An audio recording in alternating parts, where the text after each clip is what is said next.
Anything else that can make a better study overall? Important points are probably to register your study prospectively, publicly announcing what it is you're going to do, who are you going to study, what parameters are you going to collect, what is actually your primary outcome of interest, and how are you going to analyse it.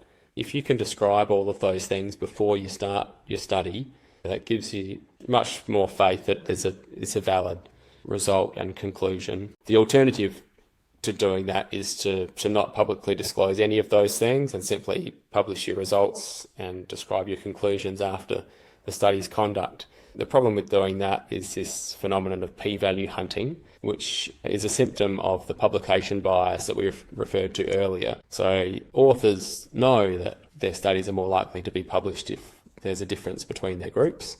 And often scientists, clinician researchers will conduct studies because they think that there is an effect there to be observed.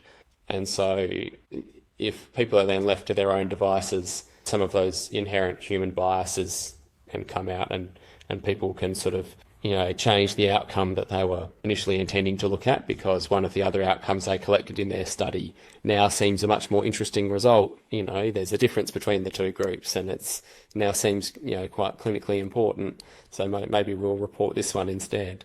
So registering studies, protocols and statistical analysis plans prospectively helps to guard against those things.